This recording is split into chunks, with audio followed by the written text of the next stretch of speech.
Jadi mulai sore ini pasar akan ditutup dengan dibagi.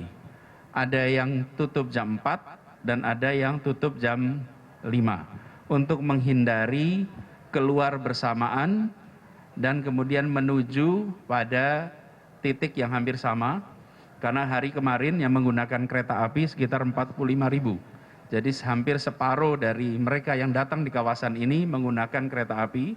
Jadi sore hari ini pun pengendalian akan dilakukan di kawasan pasar maupun di kawasan sekitar stasiun. Nanti akan bertugas di sana marinir dan dari Pashas untuk mengendalikan agar antrian masuk ke dalam stasiun bisa mengikuti protokol kesehatan. KCI akan melakukan penyesuaian jam operasi, nanti detailnya akan diumumkan setelah pembicaraan teknis tuntas.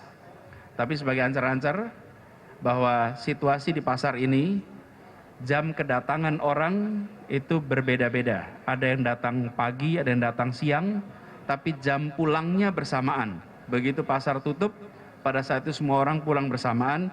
Karena itu mulai besok sore akan ada perubahan jadwal kereta KCI yang melintasi stasiun Tanah Abang. Jadi sore besok pukul 3 sampai dengan 7 KCI tidak akan berhenti di Tanah Abang sehingga tidak mengangkut penumpang dari sana. Nah, detailnya nanti Daop 1 bersama dengan Dishub akan menyampaikan sama-sama secara lengkap. Ya, kita balik lagi. Tadi kita mendengarkan statement dari Anies Baswedan selaku Gubernur DKI Jakarta. Itu ya adalah langkah yang akan diambil oleh DKI Jakarta dan bagaimana juga dengan langkah-langkah yang akan diambil oleh daerah-daerah. Nah, kalau saya kembali lagi ke Pak Sony, kita melihat bahwa kita belajar dari India, tentunya kita tidak harapkan itu terjadi di Indonesia, dan langkah-langkah antisipasi yang tadi diambil oleh DKI Jakarta, Anda melihat apakah ini langkah-langkah yang juga harus diambil oleh seluruh daerah untuk mengantisipasi 10 hari menjelang Idul Fitri? Ya, betul sekali. Jadi ini tadi betul sekali menjadi alarm ya, dan menjadi peringatan bagi seluruh daerah bahwa ada potensi kerumunan yang luar biasa 10 hari menjelang Lebaran ini. Lalu kami juga mendorong sebetulnya kepada media. Kalau selama ini mungkin di mudik itu biasanya Mbak Eliza, laporan dari Tol Pejagan, laporan dari Simpang Jomin gitu kan, laporan dari Nagrek. Nah, sekarang kami juga mohon bantuan supaya media bisa mendukung laporan perkembangan atau laporan pandangan mata di daerah-daerah, di pusat-pusat perbelanjaan, di pusat wisata, di pusat-pusat atau lokasi yang memiliki potensi kerumunan dan seterusnya, sehingga masyarakat punya informasi lebih dulu ya. Kalau mereka memutuskan akan berkunjung ke satu tempat, mereka tahu bahwa kondisinya aman. Itu yang penting. Lalu kemudian juga harus ada langkah-langkah antisipatif di setiap lokasi yang berpotensi menciptakan kerumunan ya. Ini PR berikutnya nih, karena tadi sudah disampaikan Pak Hermawan, itu kan 100 ribuan lebih itu di Tanah Abang, mereka dari berbagai penjuru tuh. Nah, kemudian kalau mudah-mudahan tidak terjadi ini ya, penularan secara masif. Tapi kalau terjadi penularan nih, repotnya melakukan tracing di sana ya kan, karena sulit di mana memperoleh virus tersebut. Jadi harus ada langkah antisipatif, dan yang penting juga adalah membangun kesadaran masyarakat. Karena keputusan untuk bepergian, mobilitas, mengunjungi satu lokasi itu kan betul-betul keputusan individual. Sehingga individu-individu itu harus tahu bahwa di masa pandemi ini keputusan mereka mengandung risiko. Nah, ini yang berkali-kali kami sampaikan, termasuk mereka harus patuh protokol kesehatan, pakai masker, karena kemarin kami masih lihat mereka menggunakan masker dengan cara yang tidak tepat. Oke. Pak Sony, maaf saya potong, tapi kalau berbicara terkait dengan kesadaran, kemarin juga kita lihat bahwa tim Berita 1 TV mendapatkan informasi bahwa ada memang pengunjung sudah tahu terkait dengan bahaya corona itu sendiri, terkait dengan protokol kesehatan, tetapi kemudian mereka mengatakan bahwa COVID itu sudah tidak ada, dan juga mengatakan sudah ada yang mengatakan sudah lelah dengan COVID. Lalu bagi pedagang pun juga mereka sudah lelah untuk tidak berdagang dan ini adalah momentum mereka mendapatkan untung. Nah, kesadaran itu kalau kita lihat antara kesehatan dengan ekonomi dengan juga bisa dikatakan dengan kejenuhan, ini bagaimana Pak Sony? Ya, jadi intinya kita tidak bisa 100% menghentikan aktivitas karena kita juga butuh tetap jalan ekonomi masyarakat. Mereka kan juga hidup dari sana. Tetapi kita harus sadar betul bahwa setiap aktivitas tadi harus dikurangi risiko penularannya. Karena aktivitas apapun sebetulnya punya risiko penularan. Sekarang bagaimana kita menekan risiko penularan? Tadi saya sudah sampaikan Mbak Eliza, bahwa pengetahuan masyarakat Indonesia tentang protokol kesehatan 3M itu sudah sangat tinggi. Yang jadi tantangan adalah motivasi tadi. Karena motivasi inilah yang menggerakkan orang untuk melaksanakan kepatuhan. Nah, motivasi ini salah satunya dalam waktu yang panjang selain adanya fatigue, kelelahan, juga begini Mbak Eliza, ini kan masalah manfaat ya. Orang termotivasi untuk patuh protokol kesehatan kalau ada manfaat. Ini terkait sama kesehatan. Orang tuh baru tahu bahwa sehat itu bermanfaat besar ketika dia sakit.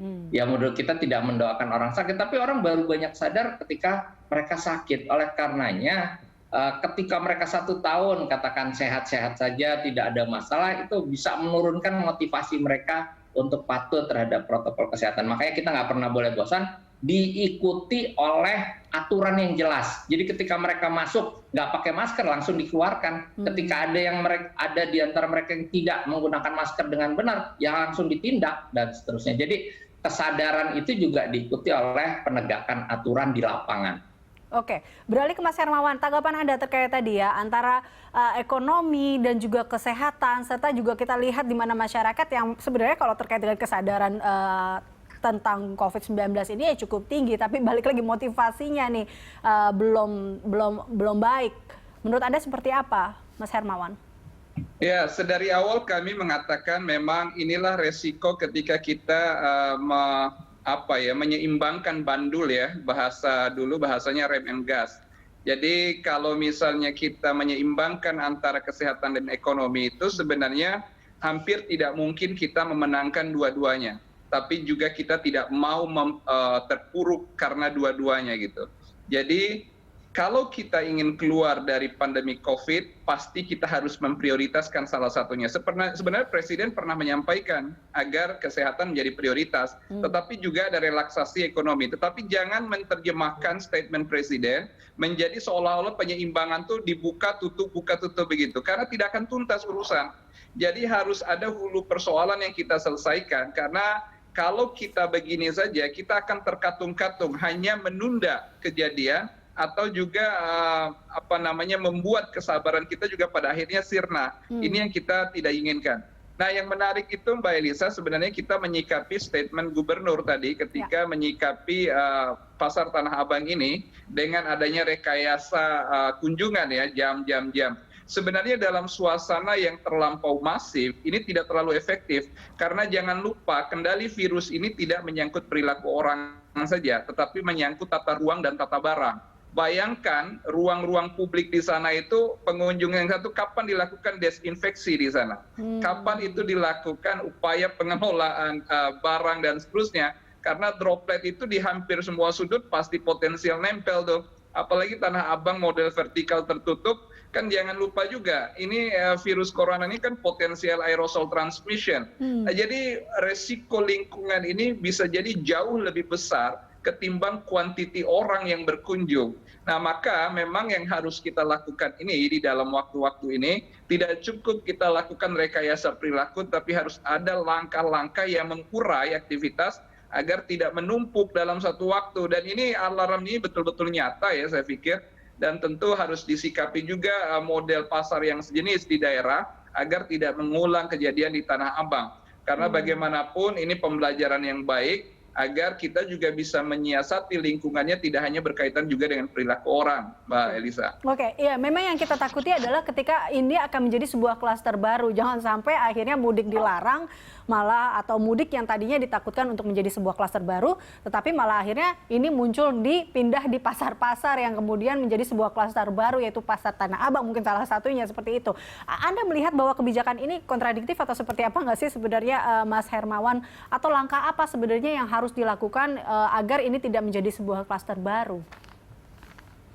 Memang kita tidak bisa melakukannya secara parsial. Ketika mudik itu dilarang, itu juga harus sejalan dengan pembatasan aktivitas tempat-tempat pariwisata, tempat-tempat hiburan, termasuk tempat-tempat pasar ya di dalam kota.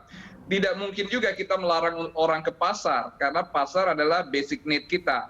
Tetapi memang pasar ini harus didistribusi sedemikian rupa dan juga dilakukan pengawasan.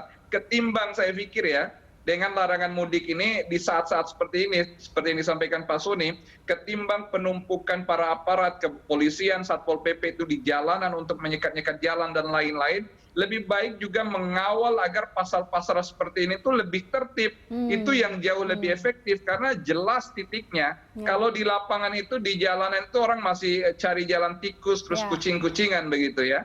Nah karena terdistribusi. Nah tetapi kalau di pasar karena jelas sentralnya, jadi lebih mudah pengawasan itu kalau memang antara pengawas dan juga rekayasa lingkungan tadi yang saya sebutkan betul-betul dilakukan dengan ketat. Nah itu minimal ada kasus yang terkontrol, jadi terminimalisir. Karena kalau ditanya apakah mungkin terjadi kenaikan kasus, pasti akan ada resiko kenaikan, tapi kan kita tidak menginginkan ada ledakan kasus. Kita udah bekerja keras untuk ini, Mbak Elisa. Betul. Oke, baik. Kita masih ada satu segmen terakhir, Mas Hermawan dan juga Pak Soni. Kita masih akan membahas terkait dengan alarm dari Tanah Abang ini. Pemirsa, usai jeda tetaplah bersama kami.